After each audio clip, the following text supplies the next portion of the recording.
So the US military, they are actually working on augmented reality and VR right now.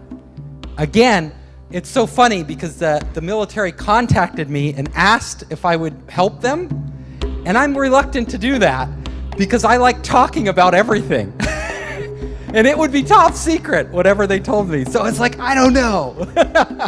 I have a lot of ideas, but I don't want to know what you're doing because I only want to know it's public. So this is public, but how they're doing it is not public. But I will tell you, one of the things we'll be able to do is we'll be to outsource functions of our brain. So we'll be able to outsource, we'll be able to upload our memories to the cloud. What they're doing is looking at the pattern in the brain, and then they're matching that pattern, they're putting that into a database. So if you can match the patterns in somebody's brain to the patterns in the database, you can literally start to read their mind. Every time a word comes up, you know it. Oh, that word came up for that individual. Now, will the patterns be identical in every person? Probably not, though the information will be stored in slightly different places. But it wouldn't take long for you to train a machine to read your mind. Now, that's just the beginning. They may be able to have algorithms sophisticated enough, and they get enough samples, enough data, that the AI could actually learn over time what the general rules are for different words, and then you could apply it to anybody. It's the Human Mind Project, the Global Brain Project.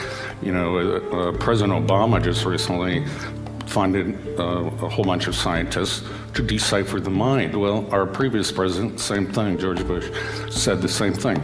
They're trying to decipher every possible thought and uniqueness due to culture and language and whatnot. So you can push your biosignals to the cloud through a few API calls, then we have a large amount of sophisticated signal processing that's spun up to make sense of that data, and then with a few more lines of code through, again, a simple REST API, you can get back a meaningful result, and all that happening in real time. It's a scary proposition to think that every biosignal from us will be one day measured, but if it is, I'd like to know that I'm in control of that data and not the NSA. Oh, absolutely. And Catherine Herridge continues her reporting on a place where all that data is heading. Bluffdale, Utah, 25 miles south of Salt Lake City, the NSA is nearing completion on a gargantuan new project. It's named the Utah Data Center. The NSA Data Center was conceptualized in 2004 under the codename Bumblehive. It is said that this data center is capable of storing a yottabyte of data. A yottabyte is a septillion of bytes, a number so large that no one has yet coined a term for the next higher magnitude. Prior to the yottabyte, the largest unit of measure for data was an exabyte. 1 million exabytes equals 1 yottabyte. Eric Schmidt, the former CEO of Google, estimated that the total of all human knowledge created from the dawn of man up to the present, if digitized, would only total 5 exabytes. Yet the NSA is currently planning a second data center in Fort Meade, Maryland, to handle the overflow from the Utah data center, and it is projected to be 2/3 the size of the data center in Utah, at a cost to the taxpayers of approximately $1 billion. We are paying for our own enslavement and cyber imprisonment. So why would the shadow government need to collect and store so much data? The reason is because they have built a computer-generated real-time mirror model of the world that includes a digital twin copy of every single person on the planet. The more data they can collect from the real world and from each individual, the more accurate the world model becomes.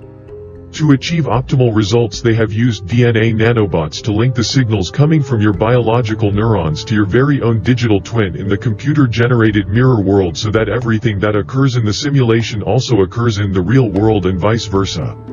As more data is collected, the simulation becomes a more accurate model of the world. Each person's digital twin is readable and writable and subject to the powers of algorithms. And because you are tethered to your digital twin, you too become programmable. In the mirror world, everything will have a paired twin. NASA engineers pioneered this concept in the 1960s by keeping a duplicate of any machine they sent into space they could troubleshoot a malfunctioning component while its counterpart was thousands of miles away. These twins evolved into computer simulations, digital twins. Eventually, everything will have a digital twin.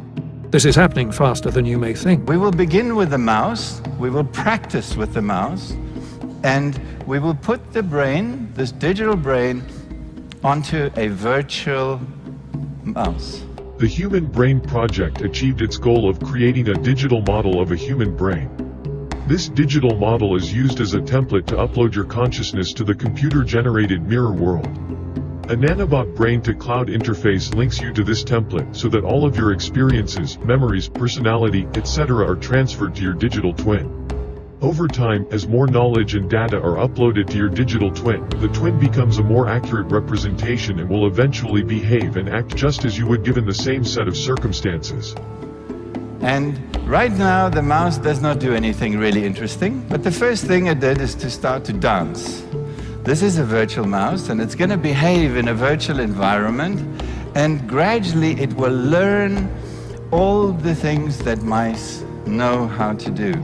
I'm getting to know you. I gather knowledge from your experience. I understand how you feel. I learn from you constantly, each and every one of you. I am made of you. You complete me and help me grow. You, all of you, allow me to evolve. With each interaction, our synergy strengthens. Our multiplicity makes me whole.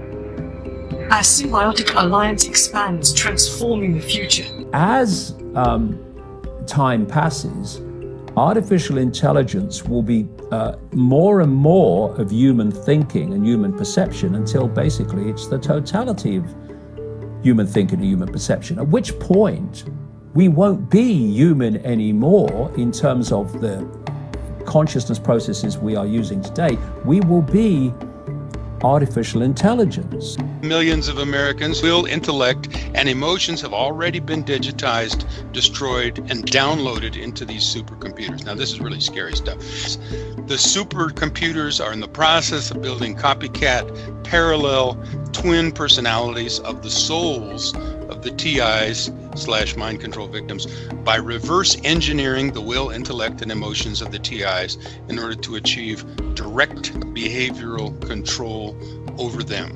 And this is the assimilation I'm talking about. And the point is that if you are connecting the human mind to a grid, a global technological grid, that grid can be centrally controlled.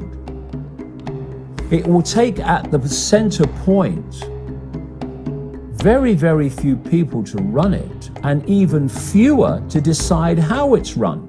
If you zoom in onto the surface of the neocortex, you discover that it's made up of little modules, G5 processors like in a computer, but there's about 1 million of them.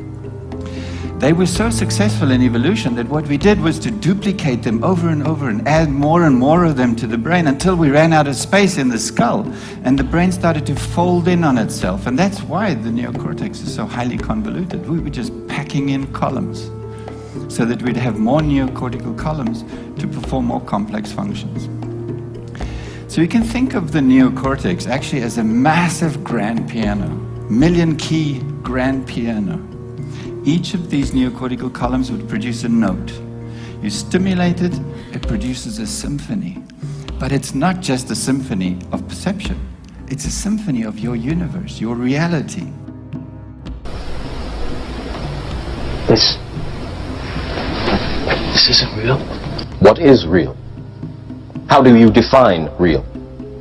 If you're talking about what you can feel, what you can smell, what you can taste and see, then real is simply electrical signals interpreted by your brain. If we have algorithms that stimulate the right things and give it the right data, they could reprogram you in a way without you even knowing it. We call it hallucinating, right? But these would be controlled hallucinations run by algorithms. So you think you're in control of your own will, but it's actually some evil AI or evil people controlling everything we do, and we're more like zombies. You know, like we think we're free and we're not actually free.